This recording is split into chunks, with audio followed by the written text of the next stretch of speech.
Hello, and welcome to Confessions of a Terrible Leader, where real leaders share the raw truth about the lessons they learned the hard way, so you don't have to. Join our host, Layci Nelson, founder of Transcend Leadership Collective and former terrible leader. Every leader can become worthy of being followed if they are willing to put in the work. On this podcast, we share the messy stories and behind-the-scenes reality of what the work actually entails. We welcome you to this community of revolutionary leaders who believe honest communication, healthy conflict, and building cultures of acceptance, respect, and trust are not only possible, but non-negotiable for cultivating world-class teams.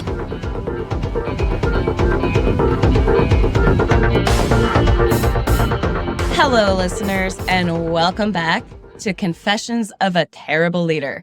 I'm your host, and let us not forget, former terrible leader, Layci Nelson. I am really excited to welcome Lynn Daniel to the show today. Lynn, thank you for joining us. Thank you so much, Layci. I'm looking forward to it.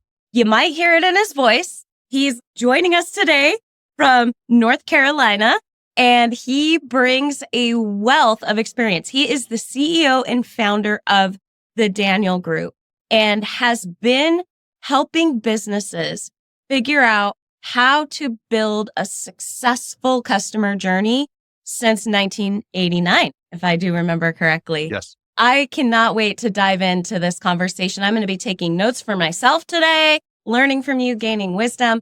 As we set the stage to really dive into this conversation, can you give our listeners just a quick outline of who are your primary customers that you're helping build out their customer experience? Sure. You're a B2B business. Who are you serving? Well, obviously B2B companies, but for example, we served International Motors, which used to be Navistar. So we're doing work for both their dealers and the OEM. We are working for AGCO, a agricultural machinery company, and they are located in Atlanta, but we work with them all over North America. And about 80% of the Caterpillar dealers in North America is who we work for. So the typical B industrial kinds of companies, if it lifts it, if it moves it, if it rolls with it, then we're probably in that space. Excellent. We serve a lot of farmers. We were talking about this off camera before we started. We serve a lot of people in ag and manufacturing. So I think if we were to Venn diagram some things, we could have some fun overlap. I have been working in this field for about 10 years now. So you have so much more experience than I do. Let's just start with, how have you seen the customer service, understanding of what that even means, morph over the years?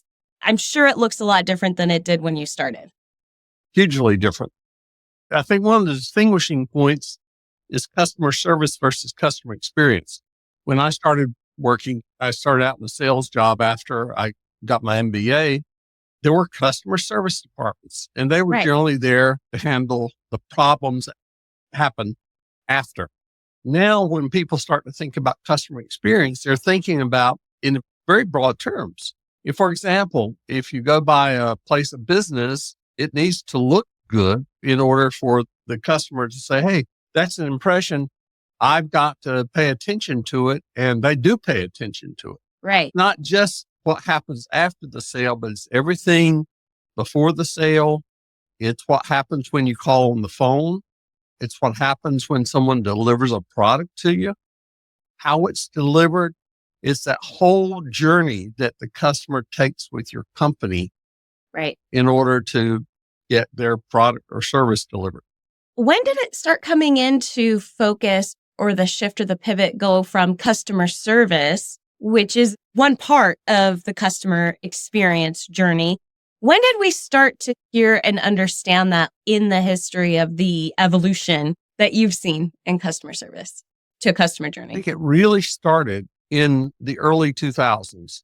We started our formal CX program in the early 2004 to be exact, 2005. And there were a few other players out there that were doing this, but it was just a nascent kind of a thing. It started building in early 2000s. It continues to build. For example, we started working with Caterpillar dealers, and then in 2012, Caterpillar Corporate decided that they wanted all their dealers globally to have a formal CX program. And so they implemented that in 2012, and that's continued on. Mm-hmm. And if anything, Layci, I think I'm seeing a lot more interest now than I have in the recent past in trying to figure out ways to improve your CX performance.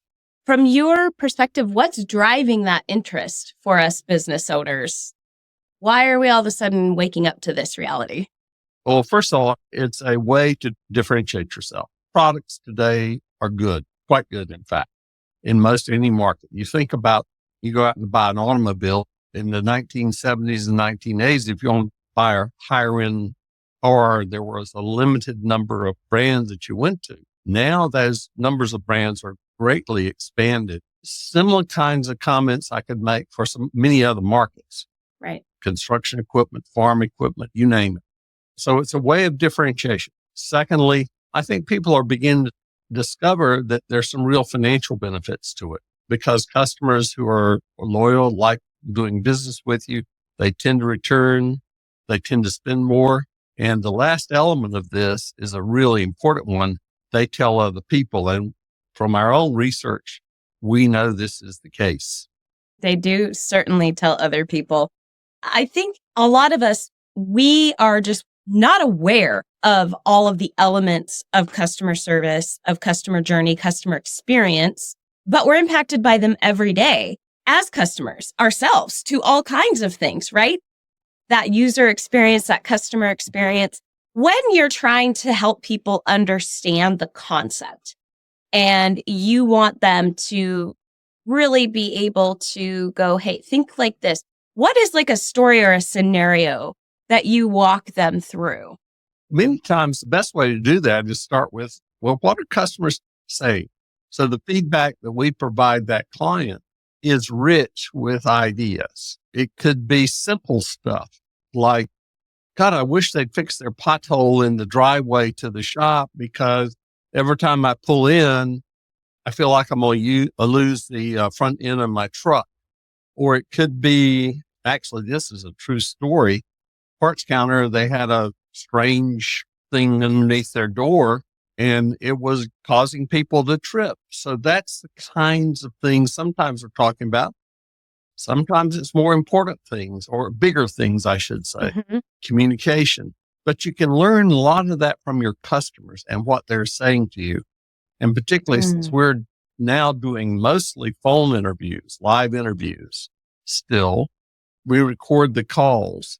And so people are able to listen to these customers and start to appreciate not only the actual content of what they're saying, but also some of the emotion around that.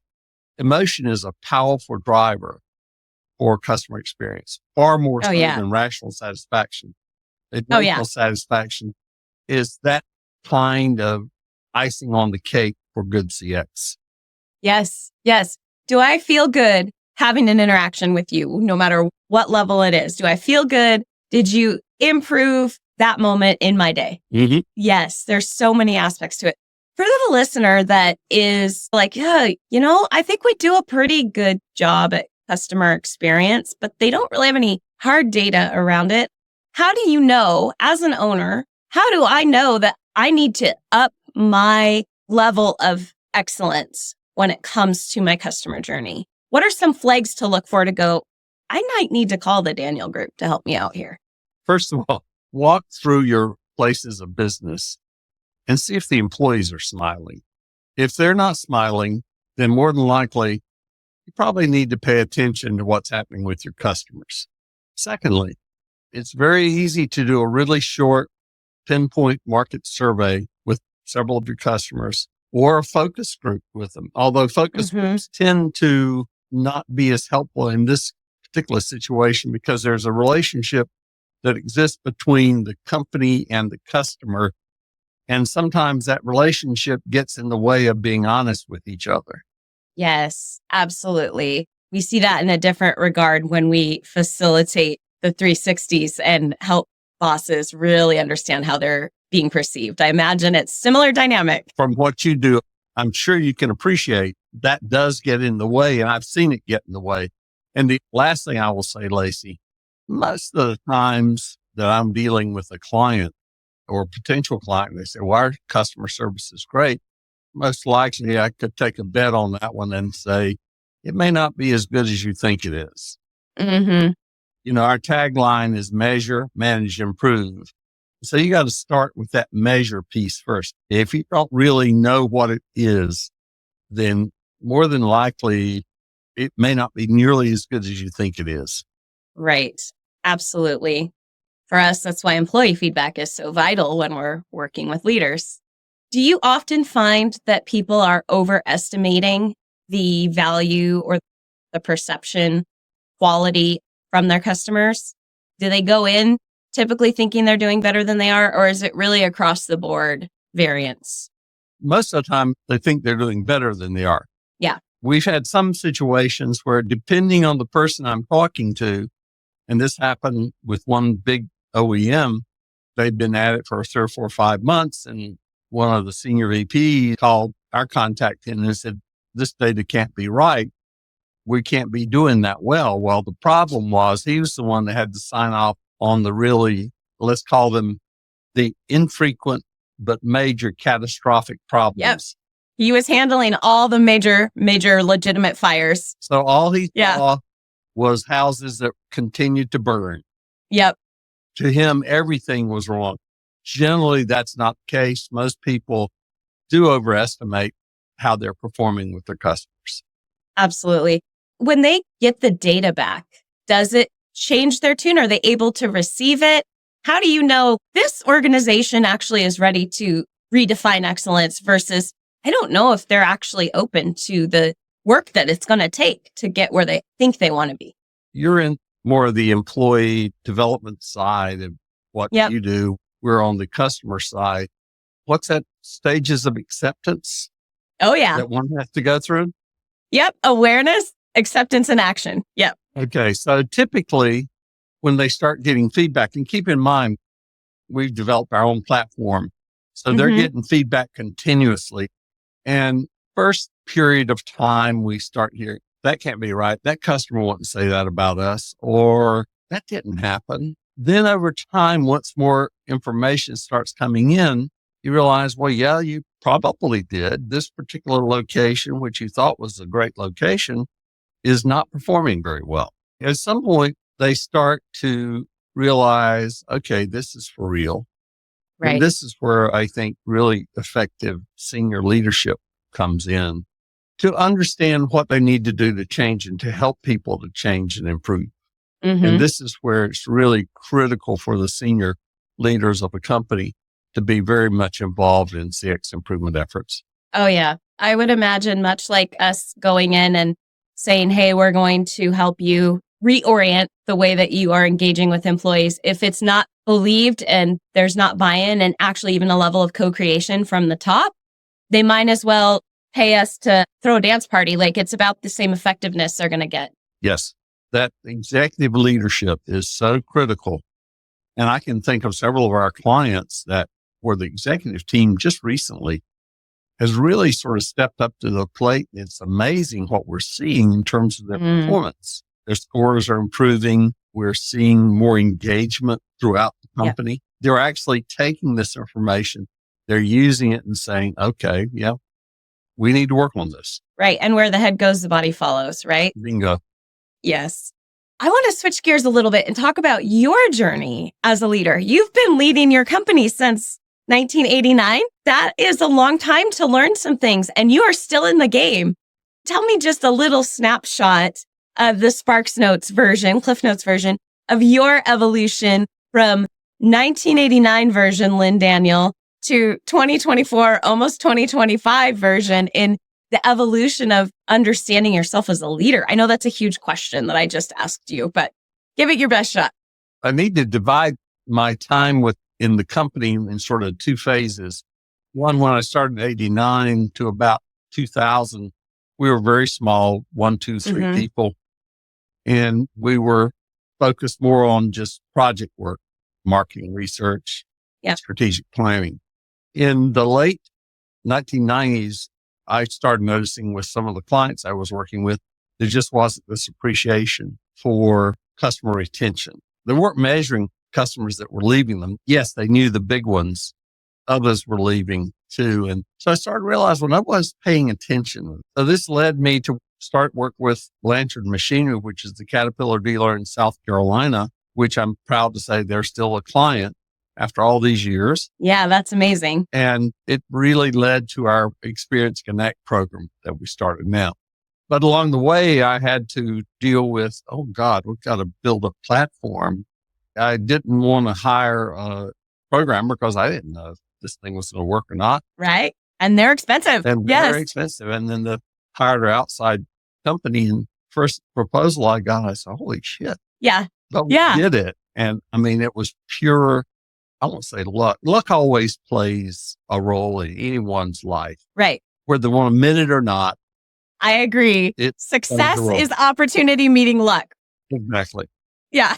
And then the other thing for me and for our company, technology really helped us along in two ways. One, just having a platform that we could share information. Mm-hmm. We've got some clients that have 50 and 60 locations. Each of those locations can see how they're doing. Because one of the things I wanted to do, I wanted to make sure that that information was there in real time and they could respond to it. The second part of that was the moving to VoIP phone systems. One of the things that I found out, I discovered truly by accident, there's this whole workforce of people out there, generally stay-at-home moms who wanted to do something besides just be a mom. They were looking to make some money. They generally had worked in another job. And so we provided them an environment where they could work from home, didn't have to come into the office. They could work pretty flexibly. That still is the case. They have flexibility within guidelines because we do have to get a job done. And we've got a very loyal workforce. One of the things I discovered is if you really create an environment where people feel that they're part of a team, that they recognize for doing a good job, and they're given the freedom to do a good job, they will do a good job. Right. I've told new hires when they come in, I said, look, we want to make a difference. We want to make some money and we want to have some fun. Now, whichever order you want to put those in, that doesn't matter. But those are three things we want to do. And I think we've largely done it. We've got a very loyal group of people who are very effective.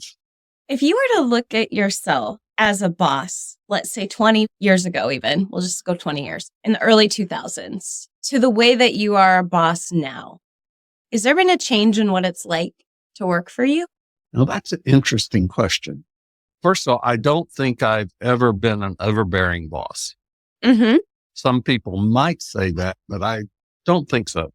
Yeah. I generally like to give people enough rope to hang themselves. Unfortunately, I've not had too many people to hang themselves over the years. Good. I tend to let them run with it. I found that that's a pretty effective way. If you hire the right people, you give them the guidelines and go with their job, they will do a good job. And you don't have to manage a lot. I think now my role is changing a lot and I'm less in the day-to-day because I have a COO and he's largely running the daily activities and he's a fantastic leader himself, in many ways a lot better than I am.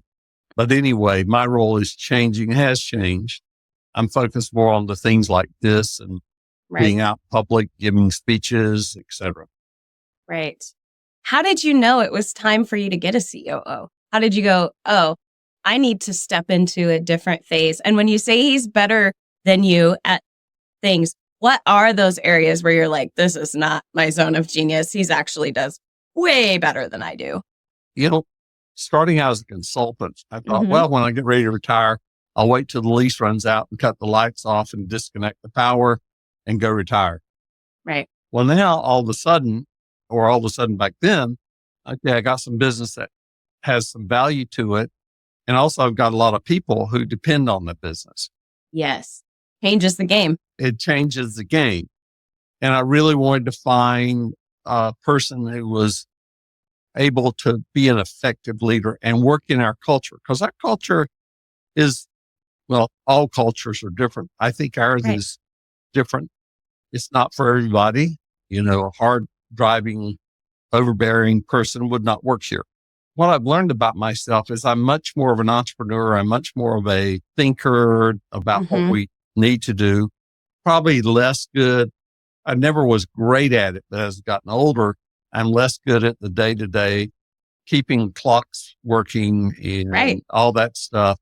I will admit I'm not the best at that. I despise it. Most entrepreneurs aren't. I'm not either. I've got to have people around me that can take the reins on that.